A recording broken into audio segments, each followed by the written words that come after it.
2 फुटाच्या केक आईचं नाव टाकून संपलं का आमचं कर्तव्य? ही सुरुवात आहे, हे आमचं लक्ष नाही आहे. मग आम्ही आमच्या बहिणींना स्वतःच्या पायावर उभं राहण्यासाठी स्किल डेव्हलपमेंट करायचं आहे आणि त्याच्यासाठी तुम्हाला पैसे मागितले, तुम्ही म्हणता सरकार अडचणीत आहे. त्याच्यावरच माझा शेवटचा प्रश्न आहे की तुम्ही वित्त विभागामध्ये इतकं काम केलेलं आहे, तुमच्या काळामध्ये सरपरस्त राहिलेलं आहे. अर्थात आता काही नवीन योजना आलेल्या आहेत, लाडकी बहीणसारख्या योजना आलेल्या आहेत. कुठेतरी ह्याचा सगळा बोजवारा ह्याच्यावर पडतोय का? नाही पडत. कर्मचाऱ्यांच्या पगारावर आणि पेन्शनवर 2,48,000 कोटी रुपये आम्ही खर्च करतो. त्याचा बोजा तर आम्हाला कधीच जाणवला नाही.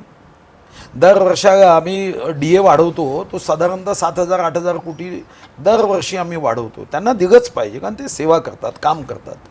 पण मग एक प्रश्न, जेव्हा 2 कोटी, आता पहिल्यांदा आम्ही सुरुवात केली तेव्हा 2,33,00,000 आमच्या बहिणींच्या खात्यामध्ये आम्ही पैसे टाकले. आणि आता जवळपास माझ्या माहितीप्रमाणे 2,52,00,000 आहे.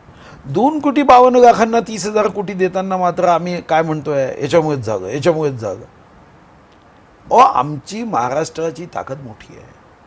आम्ही साधारणतः मागच्या वर्षीच्या GST मध्ये आम्ही 21% आमचं कॉन्ट्रीब्युशन आहे. आम्हाला त्या पैशाचा योग्य दिशेने उपयोग, आणि शेवटी लाडक्या बहिणींना पैसे दिल्याने काय झालं माहिती आहे, त्याचा फायदा झाला. बाजारामध्ये या लाडक्या बहिणी मोठ्या मोठ्या स्टोअर्समध्ये जाणार नव्हत्या, डिपार्टमेंटल स्टोअर्समध्ये जाऊन काही खरेदी करणार नव्हत्या. बरोबर. हा जो 1,500 रुपये हातात आला ना, हा कुठे गेला माहिती आहे? खोमचेवाल्याकडे. हा गेला रस्त्यावर विकणारा एखादा स्लीपरवाला असेल त्याच्याकडे, कपडे विकणाऱ्याकडे जे रस्त्यावर, हे काही मोठ्या मोठ्या मॉलमध्ये गेले नाही. आणि दुसरी गोष्ट, हा पैसा महाराष्ट्रातच राहिला. तुम्ही जेव्हा मोठ्या लोकांना पैसे देता, समजा एक उद्योगपती आहे, त्यांनी विमान विकत घेतलं, ते आमच्याकडे येईल का? ते बोईंगवाल्याकडे पैसे जातात. एअरबस विकत घेतली त्याच्याकडे जातात. अरे इथं तो जागा आमच्याकडे, इकडे काय म्हणतात मुंबईला माहीत नाही, नड्डे.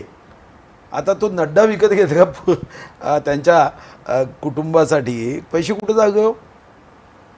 एखादी भेळ खाल्ली, पैसे कुठं जागे? आणि 1,500 रुपयात तुम्ही जरा विचार करा एकदा यादी करून, 1,500 रुपयात खरंच फार कमी वस्तू येतात, फारच. आणि त्यांच्यावर असं म्हणणं ना मला पटतच नाही.